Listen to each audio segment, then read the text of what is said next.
Jusqu'au 26 mars, donc mardi prochain, le film allemand est à l'honneur au cinéma Le Rock à la Ferrière. C'est la 18e édition du Printemps du cinéma allemand. Comme tous les ans, le programme est riche et diversifié. Nous recevons un passionné du genre, Jacques Franchetot, qui est aussi l'homme qui sélectionne les films. Bonjour. Bonjour. Et bienvenue sur le plateau de la matinale. Vous êtes également le vice-président du cinéma Le Rock du côté de la Ferrière. Alors, c'est un des rares festivals de ce genre en France. 20 films, c'est ça, avec 54 projections. Il a commencé il y a tout pile une semaine. Donc, nous sommes en plein milieu de ce rendez-vous. Quel bilan peut-on faire de cette première partie de festival ? Le bilan est positif, évidemment. On retrouve les habitués du festival qui viennent de toute la Vendée et même de Loire-Atlantique, enfin des départements limitrophes. Et donc, c'est un réel plaisir d'échanger avec eux autour des films et puis de l'Allemagne, bien sûr. Et donc, la fréquentation est bonne. Les scolaires aussi, évidemment, viennent nombreux tous les matins, tous les après-midi. La salle est remplie de scolaires, puisqu'environ 900 scolaires vont venir découvrir des films adaptés à leur cursus. Et donc, vous avez des retours des personnes qui ont assisté déjà à ce festival ? Qu'est-ce qu'ils vous disent ?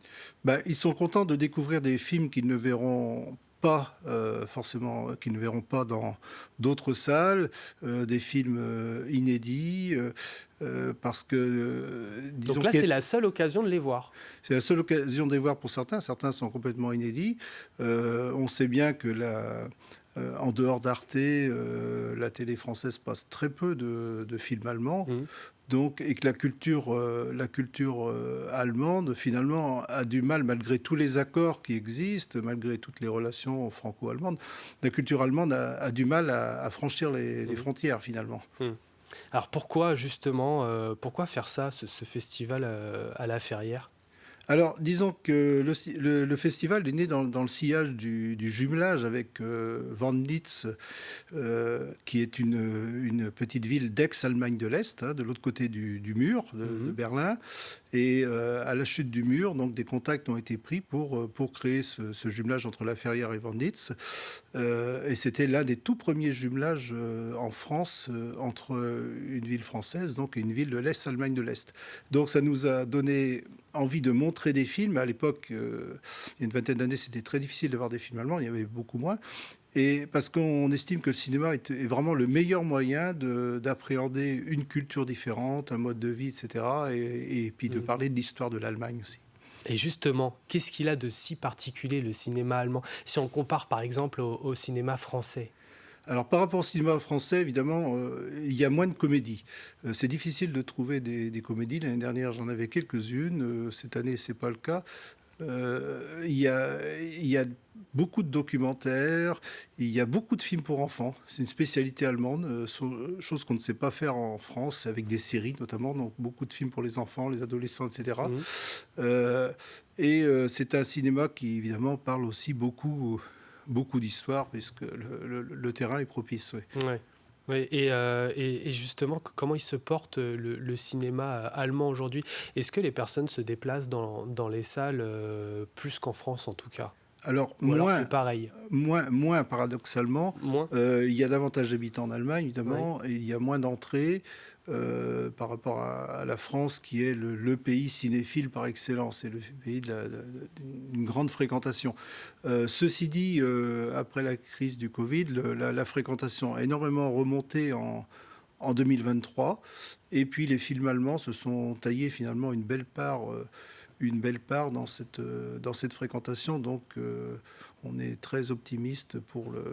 Donc, on connaît quand même une belle augmentation de la fréquentation des salles de cinéma en Allemagne depuis la Covid. Comme tous les ans, vous établissez donc un programme. Que va-t-on retrouver au menu, par exemple, aujourd'hui et dans les prochains jours ? Alors dans les prochains jours, il y a un certain nombre de soirées événements, on va dire.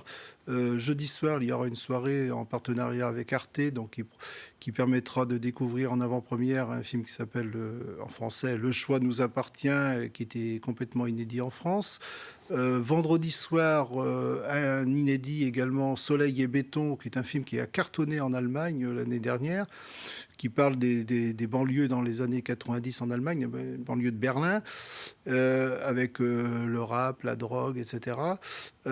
Et puis samedi soir, la venue de l'actrice Léa Freund, qui a été retardée d'une semaine à cause d'une grève aérienne. Léa Freund qui viendra présenter son film Le mur qui nous sépare, donc film emblématique sur une histoire d'amour contrariée du temps du mur, Est-Ouest, et c'est un très très beau film destiné à un très large public. Et qui est à retrouver donc du coup ce samedi. Qui est à retrouver ce samedi et également lundi matin en présence également de l'actrice. Lundi matin pour les lève-tôt dès 9h. Qui sont les personnes qui viennent voir ces films-là, peut-être des Allemands vivant en Vendée, des Vendéens pure souche, je ne sais pas seulement. Alors, il y a beaucoup d'Allemands, effectivement. Il y a toute une communauté germanophone en Vendée qui n'hésite pas à faire 40-50 km le soir. Et je les remercie d'ailleurs pour venir voir ces films. C'est l'occasion pour eux aussi de se rencontrer. Il y a évidemment les enseignants d'allemand, il y a des étudiants, il y a beaucoup de gens de l'agglomération de La Roche-sur-Yon, et puis les fervents aussi des échanges franco-allemands de La Ferrière et d'ailleurs. Donc, et puis des gens qui viennent découvrir et qui se disent finalement, ce cinéma, voilà, on le voit peu à la télé ou ailleurs sur les plateformes. Donc, c'est l'occasion, une des rares occasions en France de voir ces films. Et justement, oui, on l'a dit, c'est assez rare de voir ça en France. Est-ce que ça arrive qu'il y ait des gens qui viennent de départements voisins pour venir voir ce qui se passe du côté de La Ferrière au cinéma Le Roch? Oui, tout à fait. Oui, on a des gens qui viennent des Deux-Sèvres, de la Charente-Maritime, de la Loire-Atlantique. Il y a des fois des Parisiens qui viennent aussi, distributeurs de films ou autres.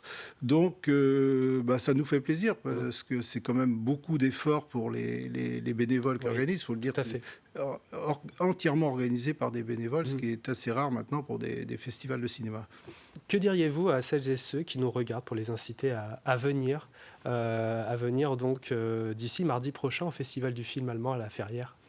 Profitez-en, il y a de belles histoires à découvrir, beaucoup d'émotions donc dans la langue allemande, mais voilà, tout est sous-titré, donc c'est pas un problème désormais. On sait très bien que les gens accèdent de plus en plus aux versions sous-titrées sur leur télé ou autres.